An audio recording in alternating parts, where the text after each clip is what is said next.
Nipo na Heavyweight_Dulla kuzungumza naye katika yale ambayo yamejiri kwenye anga la kimichezo. Hali yako iko vipi kaka?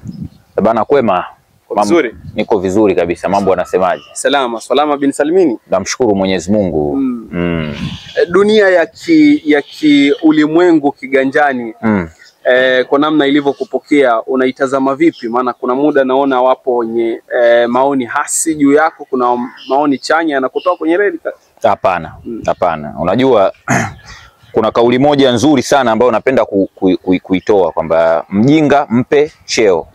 Unaelewa? Mtu mwerevu hawezi kuwa na mambo ya kijinga jinga. Sababu mtu ambaye ana focus, muelewa, brain yake iko vizuri, hana matatizo ya akili, hawezi kuwa na vitu vya ajabu ajabu kama labda kutokuwa na hoja ya msingi, kutukana kufanyaje. Hivyo ni vitu ambavyo wanafanya mtu ambaye psychologically hayuko normal. Unaelewa? Uliamua kusimama na Simba Sports na tulizungumza mara baada ya mechi kuhairishwa. Na uliposimama nao, mimi narejelea katika kanuni. Nimeona andiko ambalo linasema kwamba hivi vilabu huwa havifuati kanuni na taratibu zilizowekwa, hususan wanapokutana Simba na Yanga. Kwa tafsiri nyepesi, wapo juu ya mamlaka. Yale yanayoendelea Young Africans wana haki ya kudai kile wanachokitaka hivi sasa. Of course kanuni huwa zinafuatwa kama hiyo kanuni inamfaidisha mkubwa fulani. Umeelewa? Lakini kanuni pia inaweza ikavunjwa vile vile kama hiyo kanuni haimfaidishi mkubwa fulani. Yaani issue ya kanuni inategemea tu kwamba klabu hii imeamka vipi, klabu hii imeamka vipi. Lakini kwa kusema hii inasifika kwa kufuata kanuni. Kwa mfano nimeona maandiko mengi yasema Yanga wanafuata kanuni. Sio kweli. Wanafuata kanuni ambazo zinawanufaisha. Kama kwa wakati huu wanaamini kanuni fulani inawanufaisha kwa upande wao, wataifuata. Lakini katika kanuni ambazo pia hazinunufaishi, hawezi kuzifuata vile vile. Si unanielewa? Kwa hiyo inategemea, kwa sababu hata kwenye mambo ya mdhamini mmoja kudhamini vilabu ambavyo wana compete navyo kwa zaidi ya vilabu viwili vitatu vinne ambavyo wote wana compete kwenye same league. Hiyo tafsiri haraka ni kwamba sio kanuni. Umeelewa? Kwa hiyo mimi ninachoweza kusema ni kwamba kanuni inaweza ikafuatwa kama ina faida kwa klabu, lakini kama klabu ikiona hii kanuni kwa muda huu inawabana, hawafuati. Umeelewa? Wanaoziratibu hizo kanuni, wanaoziongoza hizo kanuni, Young Africans wanataka wang'atuke hawa watu, kwa maana ya mwenyekiti Mzee Mguto pamoja na Almasi Kasongo. Kwa namna ambavyo umetazama hili tukio, wana haki ya kudai kile ambacho wamekiandika kwenye barua. Of course hiyo ni mimi kwa upande wangu nimeona na nikiri kwamba kweli kuna matatizo kwenye uendeshaji wa ligi yetu. Matatizo yamekuwa mengi. Lakini kinachonishangaza ni kwamba anayelalamika, si unanielewa, yeye ndo amekutwa ananufaika zaidi na huo ubovu wa utendaji ambao unapatikana kwenye kamati kuliko vilabu vingine vyote. Si unanielewa? Yaani huyo analalamika kiongozi huyu afai, kiongozi huyu afai, yeye ndo amekuwa mnufaika mkubwa zaidi kwenye maamuzi mabovu yanayotendwa kwenye hiyo kamati. Chochote ambacho wamefaidika na huo utendaji mbovu, kwa mara ya kwanza ameshindwa kufaidika baada ya hao ambao wamesababisha ili swala kutokea, na wao kuona wanachoshwa na kile kinachoendelea. Nitaenda straight. Unajua hawa wakina Steven Mguto pamoja na Almasi Kasongo ambao wametajwa direct kwenye ile statement ya Yanga, ndio hawa ambao waliidhinisha na walikuwa wawakilishi katika ule mkataba ambao ulisainiwa mwaka 2021, ambapo GSM ambaye huyo ndo anaratibu issue zote za transformations kwa upande wa Yanga. Kwa sababu kuna mtu anakuambia kwani GSM mdhamini wa Yanga? Sasa huyo siwezi kumjibu sawa, na kana akili yake haipo sawa. GSM ni mtu ambaye anajaribu kufanya mabadiliko kwenye klabu ya Yanga. Transformation ishakamilika kwa sababu yeye ndo aliwa invite wale La Liga kwa ajili ya kujifunza, na yeye ndo alitoa zile gharama zote. Usiniambie kwamba ametoa zile gharama zote ili aje mwekezaji mwingine aje inject pale pesa. Ana maana anagombania share ya Yanga kwa 49% ya uwekezaji. Kwa hiyo na maana tayari yule tunamhesabu kama ni mtu muhimu kwenye squad ya Yanga. Huyo alisaini mkataba wa kuwa mdhamini mwenza wa ligi. Hivyo kanuni ya wapi hiyo inatumika hapo? Na wapi ligi gani imeweza kufanya hivyo? Yaani wapi? Yaani kwa mfano leo usikie Inois, kampuni ya Inois inadhamini Premier League, itawezekana vipi? Haiwezekani. Kwa hiyo sasa mwisho wa siku kilichotokea pale, wale wakina Almasi Kasongo pamoja na Mguto walikuwepo kwenye wawakilishi ambao walienda kwa ajili ya event ya kusaini mkataba, na katika ile picha ya hundi walikuwepo wamesimama pale, ile hundi ambayo inawakilisha kwamba mkataba ulikuwa ni wa thamani ya bilioni 2.1 kwa miaka miwili, sio, unanielewa? Na waliidhinisha na walipitisha, na wakijua kabisa kwamba kisheria inaondoa ushindani kwenye ligi, sio, unanielewa? Sasa nikashangaa leo wanawaambia watoe. Jambo la pili, haya yote yamesababishwa na ile tukio la juzi kwamba Simba walienda kufanya mazoezi Benjamin Mkapa ikashindikana, mambo yote yakatokea. Kwani kanuni inasema kwamba mtu akizuiliwa kufanya mazoezi uwanjani haiondoi ile nafasi yake ya kushiriki katika mchezo unaofuatia, si ndio? Sasa tujiulize sisi tunakuwa tunatoa reference wapi? Kwa sababu sawa kazuiliwa, lakini hakuzuiliwa tu, alifanyiwa fujo. Zile fujo zimemuaffect kuelekea mchezo unaofuata, ambao huo mchezo ni muhimu zaidi kwenye ligi, kwa sababu unaamua nani anaweza kawa hatma wa ubingwa kwenye ligi kuu, si ndio? Mwaka jana, si unaelewa, kulitokea tukio, umeelewa, kati ya timu ya taifa ya Nigeria pamoja na Libya kwenye AFCON qualifier. Nafikiri watu wanakumbuka, umeelewa. Timu ya taifa ya Nigeria Super Eagles walifanyiwa mambo ya ajabu na timu ya taifa ya Libya ikiongozwa na Federation ya Libya. Waliwekwa kwenye uwanja wa ndege karibu zaidi ya masaa 16, umeelewa. Huku Libya wanajua kabisa wao ndo host na wanatakiwa wasimamie kila kitu kuhusiana na mgeni wao, si unanielewa? Baada hapo wale Nigeria wakasusia mechi, wakarudi zao Nigeria, umeelewa, wakiamini kwamba chochote kitakachoamuliwa wale walikuwa tayari. Lakini pale mwisho wa siku CAF walisimama na nani? CAF walisimama na mtu alionyanyasika kabla ya mchezo ambaye ndo Nigeria. Wale Libya Federation yao ilipiga kelele ikasema hii Nigeria wanakuwa wana take ile mass media kwa sababu wana wachezaji ambao wanacheza kwenye ligi bora barani Ulaya. Kwa hiyo wanachukua advantage hiyo na kujaribu kugain kujaribu kuteka mitandao ya kijamii pamoja na maamuzi, final decisions za CAF. Jambo ambalo ni la kipuuzi. Si mnaelewa, uwezo ukawachukua wachezaji wenye karama kubwa ukajaribu kuwafanyia vitu vya ajabu, unawaweka airport, unafanyaje na nini, umeelewa? Kwa hiyo kama wale CAF wakaamua kusimama na timu ya taifa ya Nigeria, na sio tu kusimama, wakawapa pointi 3. Si unanielewa, kukaa kwenye msimamo kuongoza kwenye msimamo wa kundi. Pamoja na hivyo hawakuishia hapo, wakapigwa faini ya $50,000 kwa ajili ya ule upumbavu walofanya. Kwa maana hiyo, katika kitu ambacho CAF wanakipigia vita na kelele siku zote ni kujaribu kutumia mbinu za hovyo katika kujaribu kuwin mchezo. Kwa mfano kama hivi, kumfanyia fujo mpinzani, kumharas. Mimi nakwambia kitu kimoja, Jafe. Ingetokea tukio kama hili limefanyika, Simba labda ameenda kucheza na Gor Mahia ya Kenya, kama hivi, yani hivi kwamba kazuiliwa nini, kafanywa fujo pale kwenye kuingia uwanjani na nini, Simba kagomea mechi akarudi Tanzania, hawa wachambuzi hawa ambao wanasema kwamba Simba amekosea, hakuna kanuni inamfanya acheze na nini, hawa na wana reference za michezo mingi ambayo imeshindwa kuendelea kwa sababu ya vurugu za nje ya uwanja, hawataki kuzisema, lakini hawa wangempongeza Simba kwamba amefanya maamuzi. Safi sana Simba. Wezi timu kubwa kama Simba hawezi kuonewa, ina wachezaji wakubwa hivi na hivi na hivi. Si unaelewa?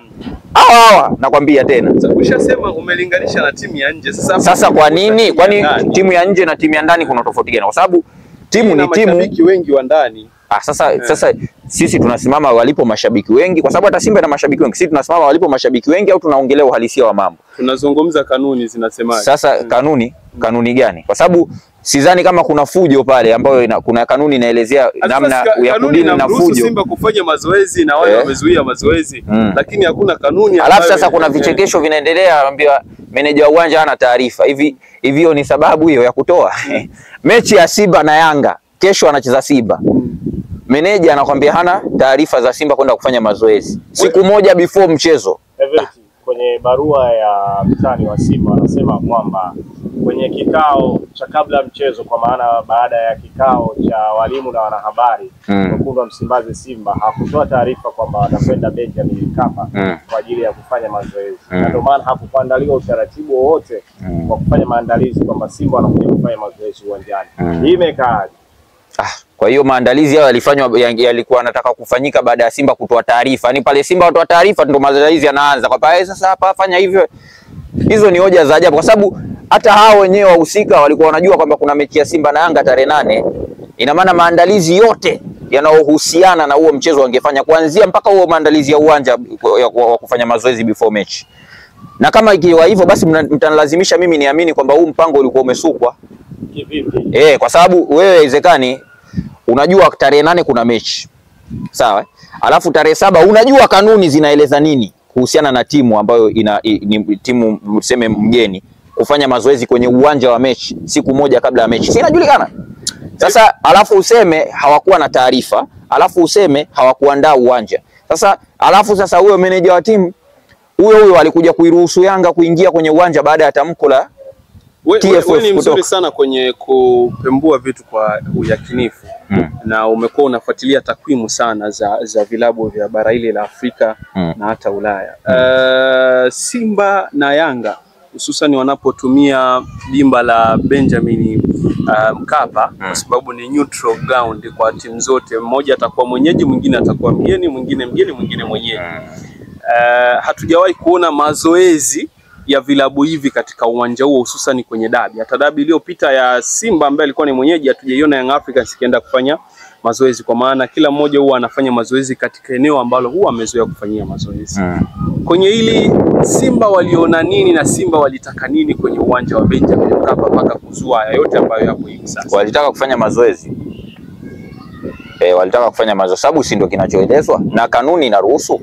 Haijalishi hiyo mechi za nyuma zimekuaje, lakini kataka kwenda kazuiliwa. Katika kuzuiliwa alifanywa fujo, vurugu ambayo psychologically ilimuondoa kwenye concentration ya mchezo wa kesho. Ikapelekea hivyo. Kwa haya madudu yote, na mimi sikufichi, Simba sana ambayo yanaendelea kwenye federation pamoja na favoritism ambazo Yanga wamekuwa wakizipata zimewafanya Simba kuchukizwa na kujaribu kuangalia jinsi gani ili jambo linakwenda. Sawa? Mambo mengi. Hata wao pia wana makosa, si ndivyo? Wana makosa. Simba wenyewe wapo sawa. Mimi ndio maana nikajaribu kutoa reference ya timu ya taifa ya Nigeria. Walipata watu watasema ile ilikuwa airport masaa kadhaa. Waliamua kuondoka baada ya masaa 16. Simba wameamua kuondoka baada ya masaa 2.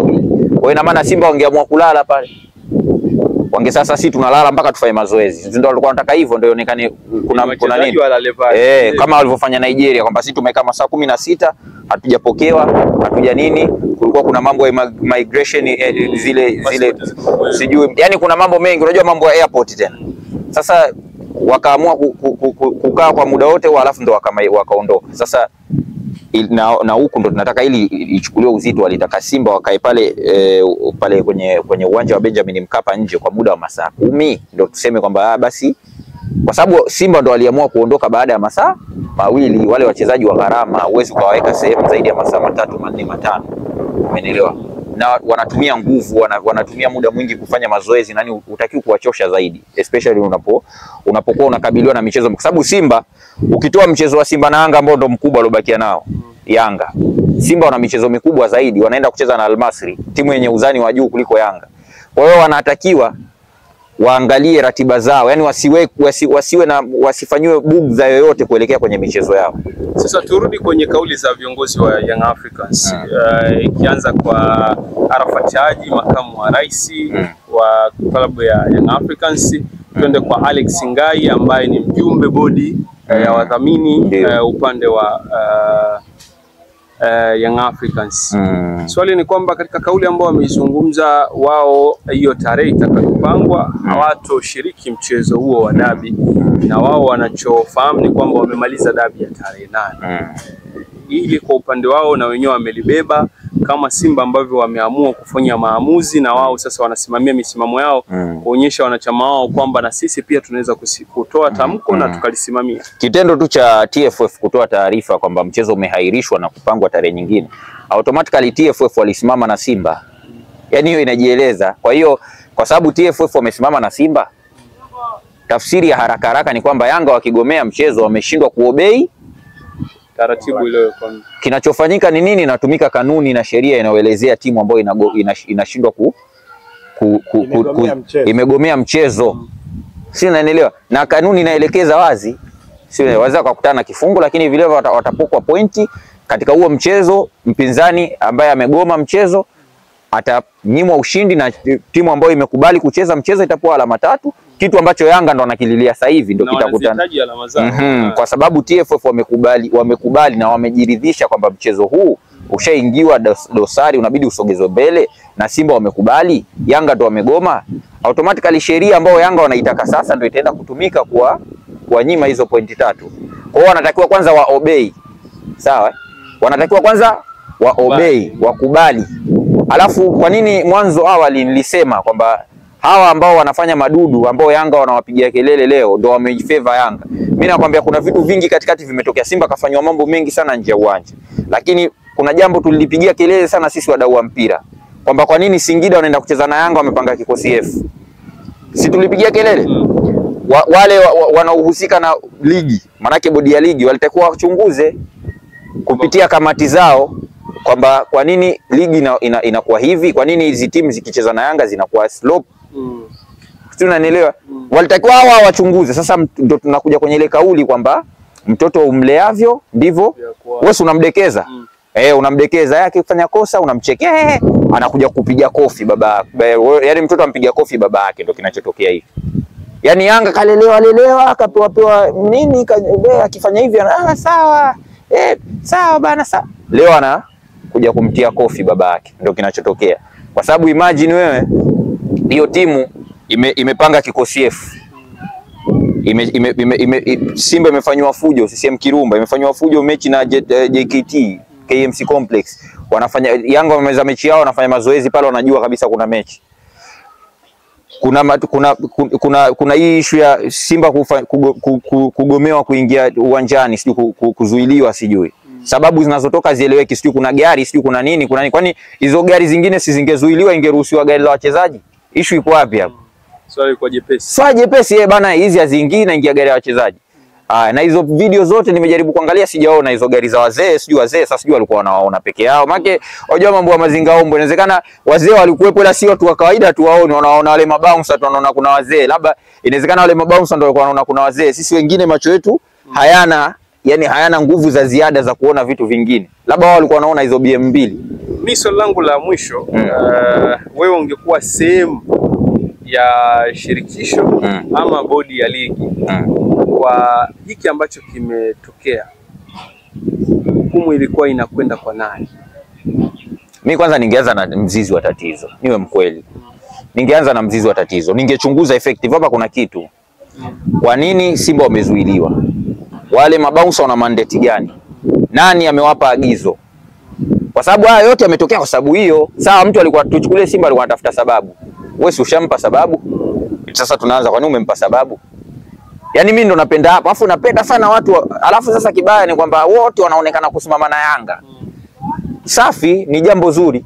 Lakini kwa nini chanzo? Yaani kila kitu kina chanzo. Chanzo nini? Kwani upelelezi unaanzia mbali? Unaanzia kwenye chanzo. Kwamba wewe ukisikia mtu kafa utaenda kwanza sehemu ya mwisho aliyofia. Uwezi ukaanza hospitali kufanya upelelezi, utakuwa mwehu. Chanzo ni kwa nini Simba alizuiliwa? Kazuiliwa na nani? Na mabouncer. Askari walikuwepo? Walikuwepo. Kwa nini hawakuzuia mabouncer kuachia Simba waingie kufanya mazoezi? Bodi ya ligi ilipigwa simu, ilipigiwa. Kwa nini hawakwenda kwenye tukio? Kuna nini kinaendelea? Umeelewa? Simba walichukua hatua gani baada ya yale masaa mawili walikuwa wamekaa pale? Walikuwa wanafanya nini? Wamewasiliana na watu gani na watu gani? Hao watu waliowasiliana, unachunguza kote huko. Walijibu nini? Mpaka Simba wanaondoka, sababu siamini kwamba walisema, kwa sababu tetesi baada ya Simba tu kuondoka tetesi zikaanza kuzagaa hawachezi. Kwa hiyo ina maana labda pengine walisema, si bana mkituzia kisi kesho hatuchezi. Wale wakajibu nini? Si unanielewa? Na baada ya pale kwa nini kwamba mpaka huyu anasusia mchezo mkubwa na anajua kabisa pia, kwani Simba hawana mashabiki wao walioingia gharama? Si wapo? Wametoka wapi? Wametoka kwani Yanga peke yao ndio wanatoa mashabiki nje ya nchi au labda mikoani? Si hata Simba wanao. Kwa hao hawajali mashabiki wao, wanawajali wa Yanga au vipi? Yanga ndio wanawajali sana mashabiki wao. Ina maana hata Simba waliona kuna kitu hakipo sawa. Ndio maana nikasema uchunguzi utakuwa ufanyike pale. Kwa nini wale walizuiwa? Umeelewa? Kwa nini wao walizuiwa? Na kwa nini wafanye fujo before mchezo? Wewe si una timu nzuri? Si una Pakome? Si una Chama? Una Azizi? Kwa nini unafanya fujo nje ya uwanja? Waache Simba wafanye mazoezi yao. Waache waingie kufanya tizi. Waache wafanye wanachokitaka. Wewe nenda kawaadhibu uwanjani, si una timu? Alafu sasa nao kwenda kati bas. Asa yote wamesababisha hao, na mimi nataka pia hii na mimi nimefurahi kwa sababu hawa bodi ya ligi pia nao walikuwa wanawachekea Yanga. Udhamini timu 6. upangiwe kikosi C, ufanye blanda, timu pinzani kila siku zina mara imezuiliwa wapi, mara imezuiliwa wapi, hakuna tamko, hakuna ni. Simba walitoa paka matamko wamezuiliwa CCM Kirumba, kilitokea nini? Wadau wa michezo wamelalamika, bana Singida wamepanga kikosi hivi na hivi. Ile blanda ile ya 2021 ya timu kusaini mdhamini wa timu anataka kudhamini ligi. Eti wamekubali. Wamekubali. Alafu leo hao waliokubali wanaambiwa na hao waliowakubalia kipindi hicho 2021 kwamba tokeni, hamfai nye. Ila inchi ni ngumu. Bana, ufahamu unajua mengi na unapitia mengi sana. Mara baada ya taarifa ya mchezo kukairishwa kwamba utapangiwa tarehe nyingine, Young Africans walikwenda uwanjani kama ambavyo wao walisema watakwenda kutimiza wajibu wao. Ndio. Lakini katika kuingia uwanjani hakupita lango kuu ambalo kila timu inapaswa kupita. Ndio. Hii kitaalamu ilikuwa imekaaje? Na si mara ya kwanza waliwazuia Simba wasipite, lakini wao pia hawakupita. Kuna nini hasa ambacho, kwa namna ambavyo unatazama mambo na hizi dabi zimekuwa, nadhani kulikuwa na nini kinaendelea? Hiyo mambo ya kupita kwenye mlango tofauti, hiyo ni kitu ambacho kwenye dabi huwa kipo. Nafikiri ni maelekezo kutoka kamati ya ufundi. Dabi imegairishwa. Sawa. Sasa hapo ndugu yangu swali lako hilo, lakini ni kwamba tu hata kama ingekuwepo mimi naamini wangepita kwenye mlango, sio? Naamini hivyo kwa sababu si imesha kutokea. Na inatokea. Na huwa inatokea. Kwa hiyo muda mwingine ni maelekezo kutoka kamati, lakini kwa nini waruhusiwe kuingia? Kwa sababu kwanza hapo litakuwa uniulize kwanza hawajaheshimu mamlaka. Sababu dabi umeambiwa hakuna. Wewe ndio uwanjani kufanya nini? Maana hujaheshimu mamlaka. Mamlaka imekwambia hapo dabi hamna. Wewe unaenda. Alafu ulivyokuwa mjeuri unapita mlango sio. Yaani kwamba naenda na napita mlango unaotaka mimi. Na mnifanyi chochote. Alafu unarudi unaenda kuandika barua tunataka mjiuzuru. Hii vipi? Yaani tunataka nyie mjiuzuru mtoke na tushaenda kwenye dabi, tushacheza tarehe 8. Alafu wakatoka hapo wakaenda Bunju. Wakasema Bunju sisi tunaingia hapa tunataka mechi. Hii timu imesema ichezi tena, imeenda Bunju kufanya nini? Na nasema hakuna dabi nyingine. Alafu hakuna dabi nyingine. Alafu na nyewe viongozi kama vipi jiuzuruni hatuwataki. Ila Yanga wanakuchosha. Yanga kiboko aisee. Bana mimi kwa leo. Sasa kwenye hili la geti nani mwenye makosa ambaye amepita? Kwanza kwa nini apite? Alifungua geti. Wote wana makosa. Kwa nini amfungue? Ushaambiwa dabi hamna. Wewe unamfungulia geti wa nini? Kwa nini mauza hapa? Simba angekuwa yeye ndo kaingia pale afu anaambiwa dabi hamna, angezuiliwa. Ndio maana ngasema yani unajua mtoto umleavyo ndo akwa. Sasa TFF sasa hivi anakula makofi ya Yanga. Yaani ni makofi. Si umemdekeza? Bana mwacheni. Anafanya hivi. Mwacheni. Leo huyo hapo Yanga. Hataki sasa anataka anachokitaka. Haya. So mkaka, kapumzike. Haya, nashukuru.